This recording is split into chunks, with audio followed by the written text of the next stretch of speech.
एड्यूड और इनसाइट से जुड़े सभी दर्शकों को हमारा नमस्कार। आज हम आपके लिए लेकर आए हैं जानकारी, एक बहुत ही महत्वपूर्ण जानकारी जो कि है एंशिएंट इंडियन यूनिवर्सिटीज के ऊपर। भारतीय उपमहाद्वीप में सिंधु घाटी सभ्यता के युग से शिक्षा और सीखने का एक लंबा इतिहास रहा है। प्राचीन भारत में सीखने के महत्वपूर्ण प्राचीन संस्थान तक्षशिला, कश्मीर, समस्त, नालंदा, वल्लभी विश्वविद्यालय, शारदा पीठ, पुष्पगिरी विहार, ओदंतपुरी विश्वविद्यालय, विक्रमशिला, सोमपुरा महाविहार, विक्रमपुरा विहार और जगदला महाविहार आदि बहुत प्रसिद्ध माने जाते हैं। इस सीरीज में सबसे महत्वपूर्ण और सबसे पहला विश्वविद्यालय था तक्षशिला या टैक्सिला विश्वविद्यालय। प्राचीन तक्षशिला विश्वविद्यालय उच्च शिक्षा का एक प्रसिद्ध ब्राह्मणवादी और बाद में बौद्ध प्राचीन संस्थान था जो तक्षशिला शहर में स्थित था। बिखरे हुए संदर्भों के अनुसार जो केवल एक सहस्राब्दी बाद ही तय किए गए थे, ये कम से कम 5वीं शताब्दी ईसा पूर्व का हो सकता है। कुछ विद्वान तक्षशिला के अस्तित्व को 6ठी शताब्दी ईसा पूर्व का मानते हैं। स्कूल में कई मठ शामिल थे जिनमें बड़े छात्रावास या व्याख्यान कक्ष नहीं थे।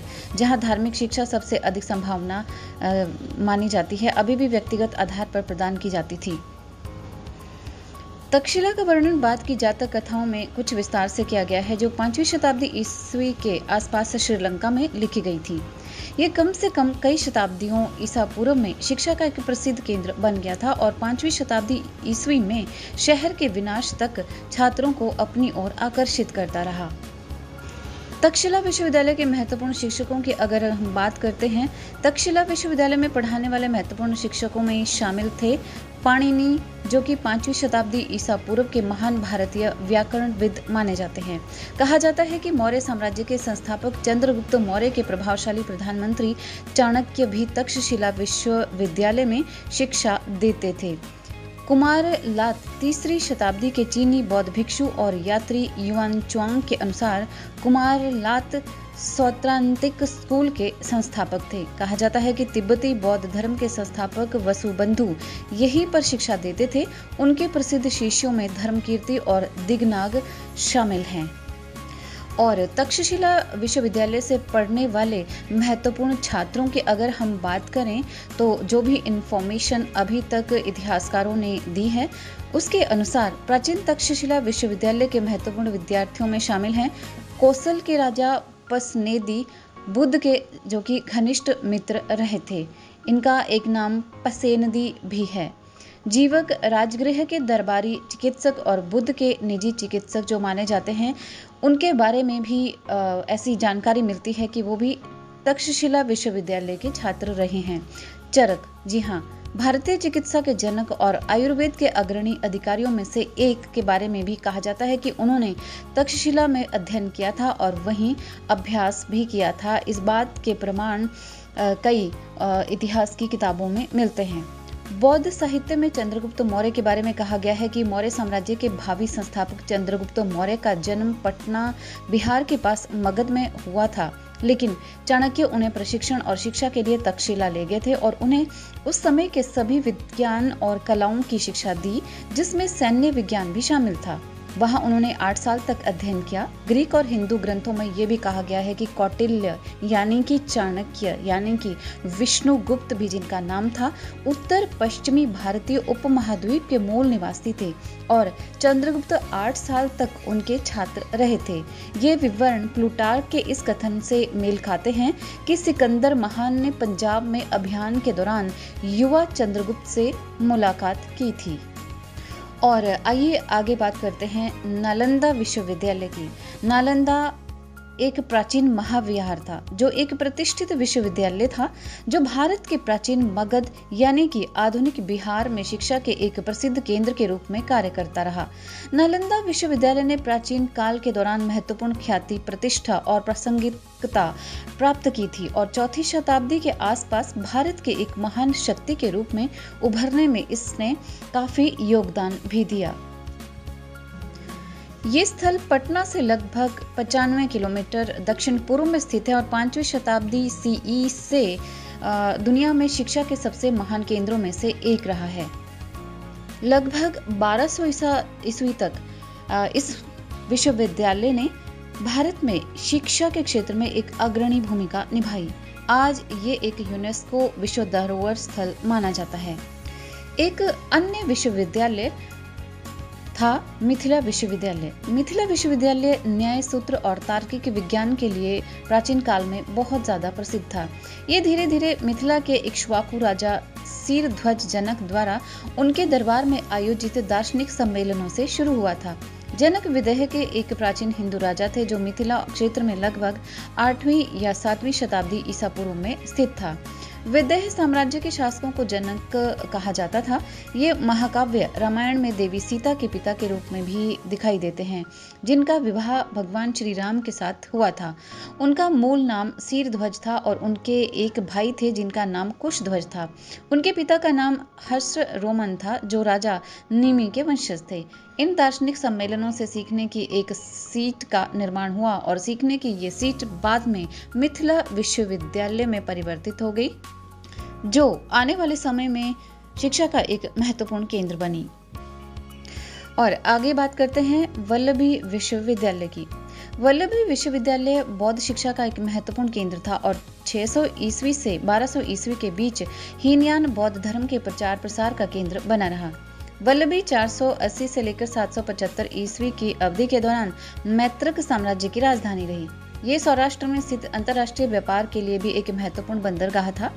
वर्तमान में इसे पश्चिमी भारत में गुजरात के भावनगर जिले में स्थित वल्लभीपुर कहा जाता है, जो पुराने वला राज्य के समान है। कुछ समय के लिए विश्वविद्यालय को शिक्षा के क्षेत्र में बिहार के नालंदा का प्रतिद्वंद्वी माना जाता रहा। सितंबर 2017 में भारतीय केंद्र सरकार ने प्राचीन विश्वविद्यालय की सभी चीजों को यहां तक कि विश्वविद्यालय को पुनर्जीवित करने के प्रस्ताव पर भी विचार करना शुरू किया है। शारदा पीठ। जी हाँ, शारदा पीठ एक खंडर हिंदू मंदिर और प्राचीन शिक्षा केंद्र है जो वर्तमान पाकिस्तान प्रशासित जम्मू और कश्मीर में स्थित है। 6वीं और 12वीं शताब्दी के बीच ये भारतीय उपमहाद्वीप के सबसे प्रमुख मंदिर विश्वविद्यालयों में से एक था। ये विशेष रूप से अपने पुस्तकालय के लिए प्रसिद्ध था।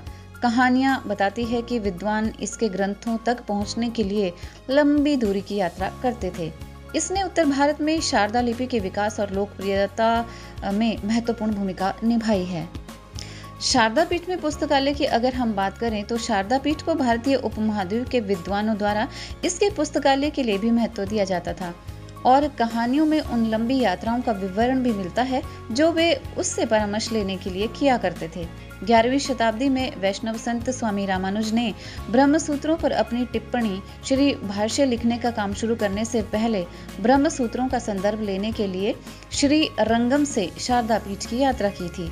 13वीं शताब्दी ईस्वी यानी कि 1277 से 78 के बीच के ग्रंथ जो कि प्रभावक चरित में श्वेतांबर विद्वान हेमचंद्र की कहानी है, क्योंकि शारदा पीठ एकमात्र ऐसा स्थान था जहां एक पुस्तकालय था जहां सभी ऐसे कार्य अपने पूर्ण रूप में उपलब्ध थे।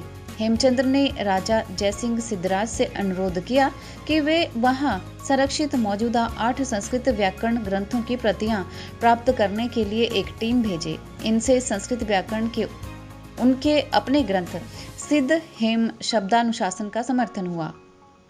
और यहाँ पढ़ने वाले महत्वपूर्ण छात्रों की अगर हम बात करें जो कि इतिहास प्रसिद्ध रहे हैं, वट्टेश्वर 10वीं शताब्दी के भारतीय गणितज्ञ जिन्होंने कई त्रिकोणमितीय सर्व समीकाएं प्रस्तुत की। वे 904 ईस्वी में लिखे गए वट्टेश्वर सिद्धांत के लेखक थे जो खगोल विज्ञान और अनुप्रयुक्त गणित पर केंद्रित एक ग्रंथ था।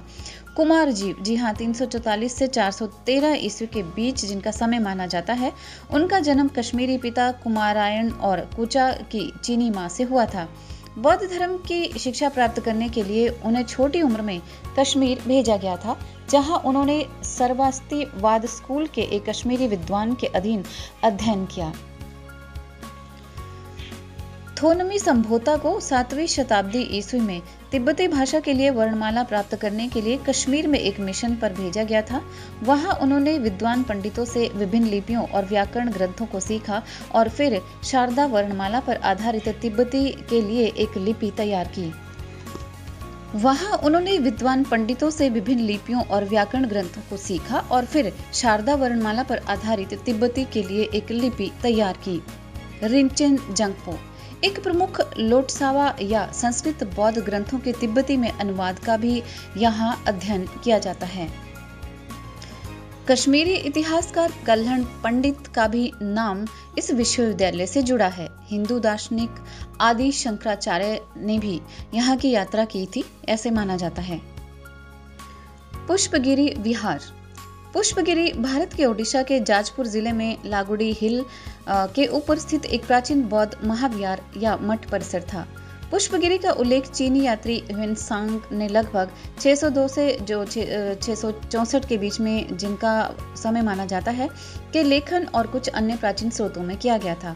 1990 के दशक तक यह परिकल्पना की गई थी कि ये ललितगिरी, रत्नागिरी और उदयगिरी मठ स्थलों के समूह में से एक या सभी हो सकते हैं, जो जाजपुर जिले में भी स्थित हैं। इन स्थलों में कई इमारतों के खंडहर, विभिन्न आकारों की स्तूप, मूर्तियां जो कि अब कई संग्रहालयों में हटा दी गई हैं, और अन्य कई कलाकृतियां हैं। हालांकि 1996 से 2006 के दौरान लागुड़ी पहाड़ियों पर किए गए पुरातात्विक उत्खनन के परिणाम स्वरूप एक और स्थल की खोज भी हुई है, जिसमें शिलालेखों में स्थानीय मठ को पुष्प सागर गिरिया के रूप में वर्णित किया गया था और उत्खननकर्ताओं ने इसे पुष्पगिरी के रूप में पहचाना। ये सब विद्वानों के बीच आम धारणा बन गई है। अब इस स्थल को पर्यटन के लिए भी सुलभ बना दिया गया है। और साथ ही ह्वेनसांग की यात्रा से भी पता चलता है कि पुष्पगिरी प्राचीन भारत में एक महत्वपूर्ण बौद्ध स्थल था। नालंदा, विक्रमशिला, उदंतपुरी, तक्षशिला और वल्लभी के साथ साथ इसे शिक्षा का एक प्रमुख प्राचीन केंद्र माना जाता है। ये 3वीं और 11वीं शताब्दी ईस्वी के बीच में फला फूला। उदंतपुरी विश्वविद्यालय। उदंतपुरी, जिसे ओदतपुरा या उदंतपुरा भी कहा जाता है, भारत के वर्तमान बिहार में स्थित एक प्रमुख बौद्ध महाविहार था। ऐसा माना जाता है कि इसकी स्थापना 8वीं शताब्दी में गोपाल प्रथम ने की थी। इसे नालंदा विश्वविद्यालय के बाद भारत के दूसरे सबसे पुराने महाविहारों में से एक माना जाता है और ये मगध में स्थित है। विक्रमशिला विश्वविद्यालय। विक्रमशिला पाल साम्राज्य के दौरान भारत में नालंदा के साथ साथ 2 सबसे महत्वपूर्ण शिक्षा केंद्रों में से एक था। इसका स्थान अब बिहार के भागलपुर जिले के अतिचक गांव में है। विक्रमशिला की स्थापना पाल सम्राट धर्मपाल, जिसका समय 783 से 820 तक माना जाता है, ने नालंदा में विद्वत्ता की गुणवत्ता में कथित गिरावट के जवाब में की थी। प्रसिद्ध पंडिता अतिशा को कभी कभी एक उल्लेखनीय मठाधीश के रूप में सूचीबद्ध किया जाता है। इसे 1193 के आसपास मोहम्मद बिन बख्तियार खिलजी की सेनाओं ने नष्ट कर दिया था। सोमपुरा महाविहार। बांग्लादेश के नौगांव जिले के बादलगाछी उपजिला के पहाड़पुर में सोमपुरा महाविहार भारतीय उपमहाद्वीप में सबसे प्रसिद्ध विहारों मठों में से एक है और ये देश के सबसे महत्वपूर्ण पुरातात्विक स्थलों में से भी एक माना जाता है। ये बंगाल के सबसे पुराने स्थलों में से एक है जहां बड़ी संख्या में हिंदू मूर्तियां पाई गई थी। इसे 1985 में यूनेस्को विश्व धरोहर स्थल के रूप में भी नामित किया गया था। ये इस्लाम पूर्व बांग्लादेश में वास्तुकला के सबसे प्रसिद्ध उदाहरणों में से एक माना जाता है। बिक्रमपुर विहार।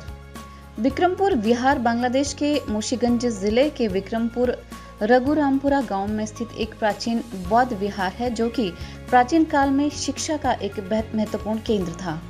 यहाँ बौद्ध धर्म से संबंधित शिक्षा दी जाती थी। जगदला महाविहार। जगदला महाविहार 11वीं शताब्दी के अंत में और 12वीं शताब्दी के मध्य में शिक्षा का एक महत्वपूर्ण केंद्र रहा था। जगदला महाविहार बांग्लादेश के वर्तमान उत्तर बंगाल में एक भौगोलिक इकाई वरेंद्र में एक बौद्ध मठ और शिक्षा का केंद्र था। इसकी स्थापना पाल वंश के बाद के राजाओं संभवतः रामपाल द्वारा की गई थी, जो संभवतः उत्तर पश्चिम बांग्लादेश में धमोइरहाट उपजिला में जगदल के वर्तमान गांव के पास पहाड़पुर के पास भारत की सीमा पर स्थित है। कुछ ग्रंथों में भी जगदला नाम मिलता है। इसी तरह शिक्षा के महत्वपूर्ण केंद्रों में तमिलनाडु में कांचीपुरम, कर्नाटक में मानेखेता, मध्य प्रदेश में उज्जैन, आंध्र प्रदेश में नागार्जुनकोंडा, उत्तर प्रदेश में वाराणसी, श्रीलंका में अभयगिरी विहार और जेतव नारायणम शामिल हैं। तो दोस्तों, ये थी महत्वपूर्ण जानकारी प्राचीन भारत के कुछ शिक्षा केंद्रों के बारे में। इसी तरह की जानकारियों को प्राप्त करने के लिए आप जुड़े रहिए डॉक्टर सीमा परिहार के साथ edu.insight पर।